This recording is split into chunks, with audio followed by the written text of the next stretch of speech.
the South Carolina Gamecocks took the field ahead of a pivotal year 4. Anytime you got a brand new quarterback, Blayne, that is the talking point. And, of course, the question mark all offseason. How is South Carolina going to attempt to replace the productivity that they lose in Spencer Rattler? Well, Lenora Sellers, it looks like, takes over, although South Carolina, they have not officially named him the starting quarterback, which whether you agree, disagree, or what have you, that is where they are. It does seem like Lenora Sellers will be QB1. I thought showed the athleticism in his legs. Dowell Loggins, Blayne, I'm sure you saw this, the offensive coordinator, and he said this last year before the spring game as well, but he said this during this week that the offense was going to be, quote-unquote, vanilla ice cream, meaning they weren't going to show anything. And the final score in this ball game, Blayne, 17-0. It was like watching paint dry. And from the folks I talked to down in their Columbia, I don't know if there was a pass attempted over like 7 yards past the line of scrimmage. So you learn virtually nothing in the passing game. I think wide receiver is still definitely a need for them. I think defensively, and I'll let you get to it in just a second, Blayne, but I think they should be better defensively. I think they're bigger. I think they're more athletic in the front seven, although they lost guys in the portal. And then, of course, line of scrimmage, I think, was the other big thing that fans wanted to see. What did the offensive line look like?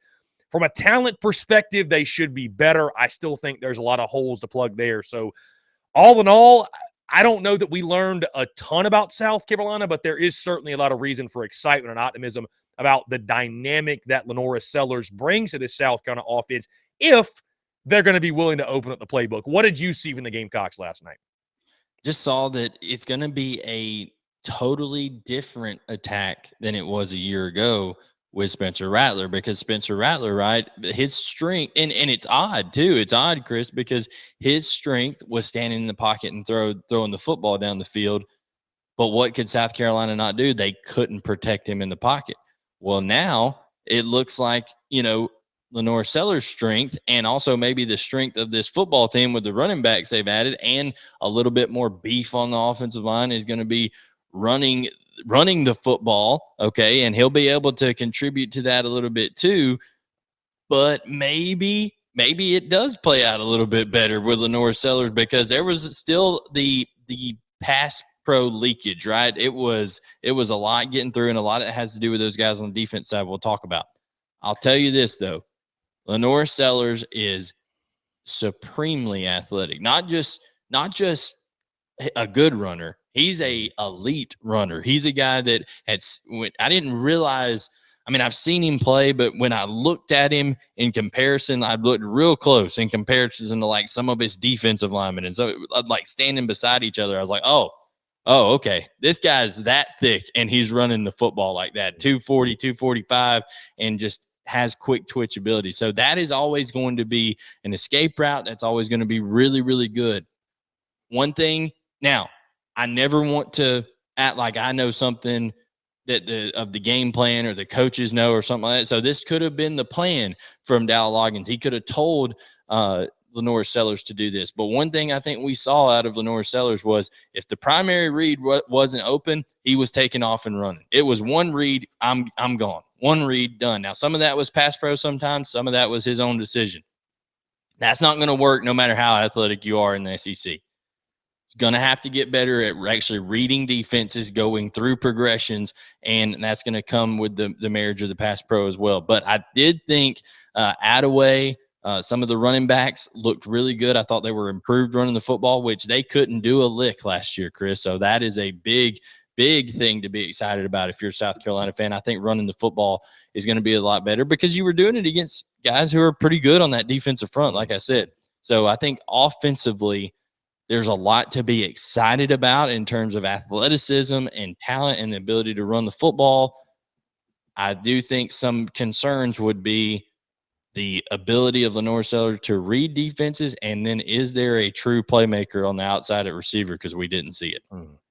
And Blayne, that's where I wanted to go, because you mentioned Lenora Sellers, and I think South Carolina fans have to be very realistic in their expectations for him, because again, as talented as he still is a youngster. There's a lot to learn. Dowell Loggins' offense, from what we heard last year, it is kind of that NFL style to where it can take a little bit to process or what have you. But I think the bigger questions for him, I think he can throw the football just fine. You mentioned the wide receiver position, and it's like, who steps up there?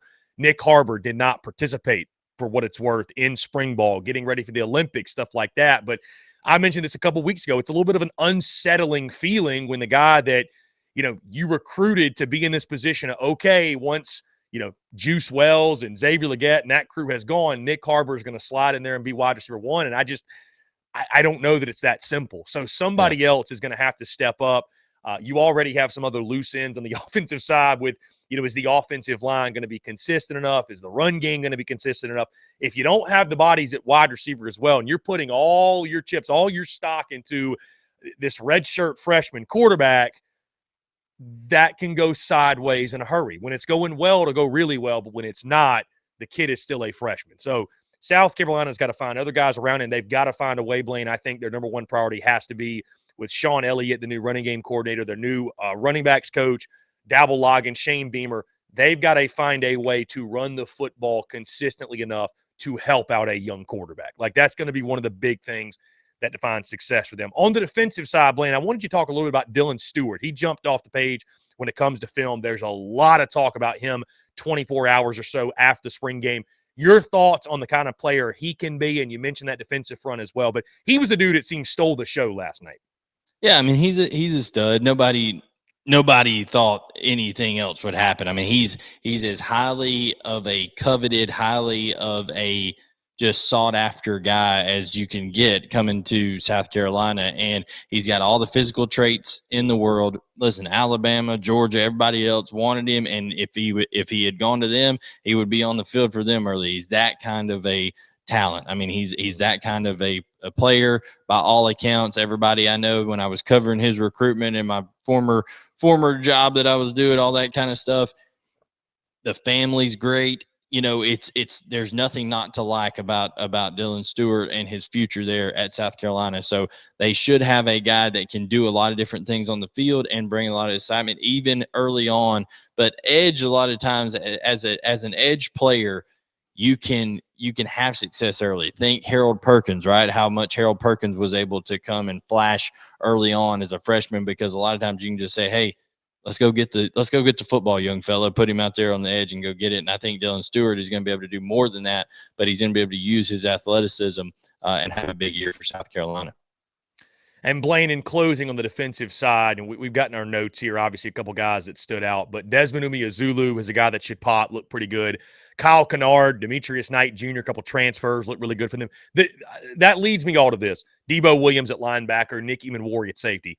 The defense should be worlds better than it was last year for South Carolina, and bringing back Clayton White was already a controversial decision.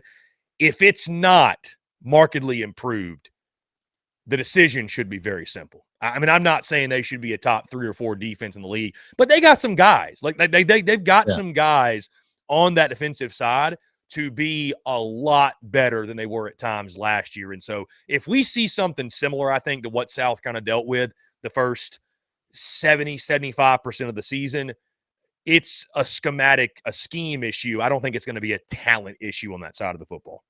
Oh, yeah. I mean, when you saw 5 and 9, when you saw Kennard and Umeozulu out there as bookends of that defense on that front, that is what they're supposed to look like. You got Umeozulu over there, 6'6", 244. Kyle Kennard's just another 6'5", 6'6" guy up in that range, and he can absolutely they get after the quarterback. I mean, they do. Poor Jeremiah Thompson, I believe, at left tackle, the freshman, to have to face those guys. I mean, early on, that was the real only part of the South Carolina offensive line that I was like, ugh. But then you go look at it, and Kennard is just doing his thing, and you got Umeozulu over there. But you mentioned whether it's Debo Williams coming at the linebacker spot or whether it's Demetrius Knight Jr., I thought those two guys played with such passion, such just going after the football, flying around the field, and was excited to see Beamer let these guys get after it. Because we've talked about whether it's Lane Kiffin and the circus that they had over there, not even a spring game. You got Kentucky and Missouri trying to do glorified two-hand touch and pads, that kind of stuff. I just don't think that gets you better. I think what South Carolina did, while there is risk, they lost their left tackle last year in this spring game.